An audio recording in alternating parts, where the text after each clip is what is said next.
네, 안녕하십니까? 저는 태성 SNE의 김지원입니다. 오늘은 전자기장 이해를 위한 자성 소재 이해란 주제로 보자 합니다.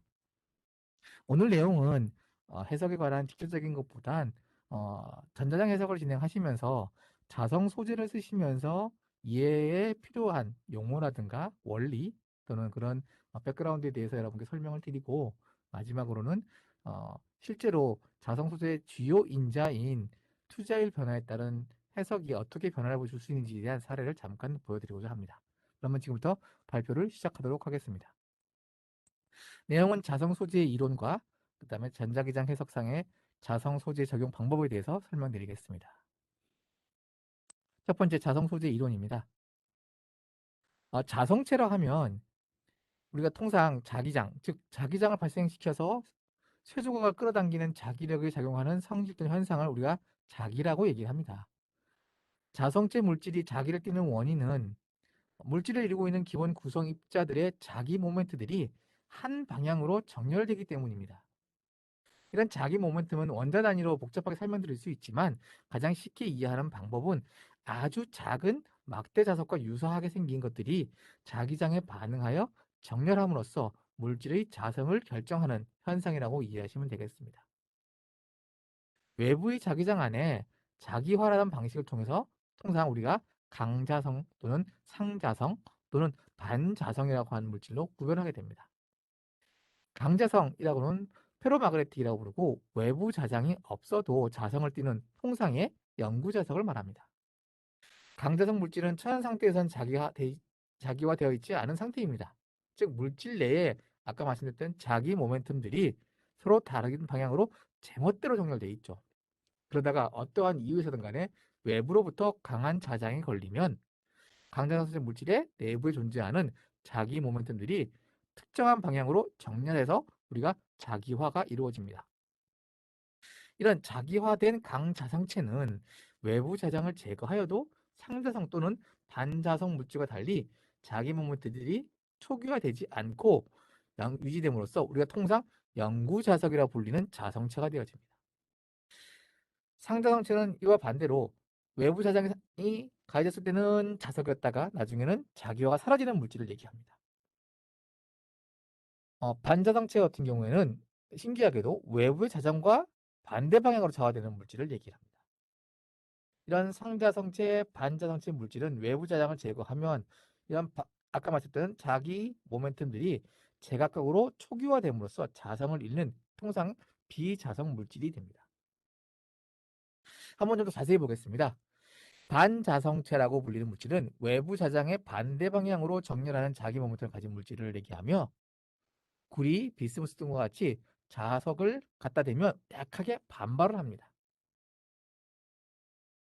외부 자장이 의해서 대자 반대 방향의 자기 모멘텀을 가지는 이런 성질을 우리가 통상의 반자성이라고 부르는데요. 이 소재들은 자석에 붙지 않는 거의 대부분의 물질을 우리가 반자성이라고 얘기할 수 있습니다. 그리고 정도에 따라서는 자석을 밀어내는 힘도 발생하기도 합니다. 단일 소재로는 비스무스라든가 납, 수은, 구리 등 다양한 금속들이 있으며, 전이금속이 아니어도 일종의 유기물이라든가 불활성 기체 등이 이에 해당됩니다. 통상 모든 초중도체는 반자성체의 극단적인 경우라고 할 수 있습니다. 반자성체의 자기작 성질은 흔히 상자성체와 비교되기도 합니다. 그래서 보면 반자성체와 상자성체의 자기작 특징은 자석을 갖다 대면 끌어당긴다 하면 상자성, 서로 끌어당기지 않거나 밀어내면 반자성이라고 부르게 됩니다. 그래서 앞에 말씀드린 반자성체는 우리가 자성체 물질 사용하지는 않죠. 그러면 통상 상자성이라고 불리는 물질은 무엇인가 보면, 자기장 안에 넣으면 자기장 방향이 약하게 자화되거나, 그러고 있다가 자기장을 제거하면 자화되지 않는 물질을 얘기합니다. 즉 통상적으로 물질 내에 독립적으로 자기 모멘트를 갖고 있다가 상당히 제멋대로 배열되어 있죠. 아래의 그림처럼 외부의 자기장이 인가되지 않으면 자석으로서의 능력이 없습니다. 그래서 통상의 자장을 띠지 않죠. 그러다가 두 번째 그림처럼 외부로부터 자장이 인가되면 그 내부에 있던 자기 모멘텀들이 한쪽 방향으로 정렬하게 됩니다. 이 정렬 방법은 마이크로 마그네틱스라고 하는 미시 세계에서는 마그네틱 도메인이라고 하는 것에 의해서 방향 결정을 보여주는 그런 이론도 있지만 우선 여기서는 쉽게 설명드리기 위해서 일단 자기 모멘텀으로 말씀드리도록 하겠습니다. 이런 열이나 다양한 운동에서 나란히 배열되지 못한 것들이 이렇게 정렬하게 되면 자석처럼 보입니다. 그런데 외부로부터 가해진 자기장을 제거하는 순간 아까 자기장을 가하지 않았던 상태로 원복되는 거죠. 그래서 완전히 자기장 성질을 잃게 됩니다. 통상의 알루미늄, 주석, 백금이나 티타늄 등이 여기에 해당되게 됐습니다.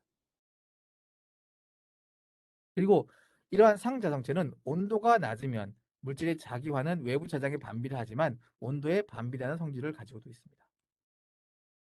다음은 강자성체입니다. 쉽게 얘기해서 자석입니다. 즉 외부에 자기장이 없어도 자기 모멘텀이 한쪽 방향으로 정렬되는 물질입니다.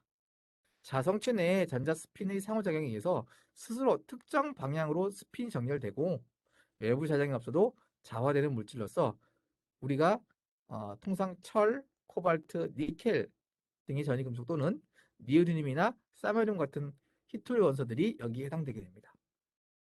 모든 강자성체 온도는 통상 큐리 온도라고 부르는 온도 이하까지는 자성체를 띠다가 큐리 온도라고 불리지는 온도 이상으로 올라가면 전체의 자기 모멘텀이 0이 되면서 창자성체의 성질을 갖게 됩니다. 즉 다시 말해서 자석으로서의 성질을 잃게 되는 거죠. 그러면 앞에서 잠깐 말씀드린 큐리 템퍼러처를 잠깐 설명을 좀 드리겠습니다. 큐리 템퍼러처라고 하는 거는 실험적으로 발견된 상자성체의 절대 온도에서 자화율이 절대 온도에 반비례하는 법칙으로서 다시 말해서 물질이 자석을 잃는 성질 온도를 얘기합니다. 상자성체가 됐던 강자성체가 됐던 이 큐리 템퍼러처 이하에서는 자기적 성질을 가지고 있지만 큐리 템퍼러처 이상이 되게 되면 자기적 성질을 잃게 됩니다. 상자성체 같은 경우에는 큐리 템퍼러처 이상에서는 자화가 되지 않는 경우가 있고요. 그리고 강자성체인 경우에는 큐리 템퍼러처 이상에서는 외부에 자장을 가했을 때는 자기성질을 띄웠다가 자장을 제외하게 되면 마치 상자성체와 동일하게 자성을 잃는 형태의 성질을 갖게 됩니다.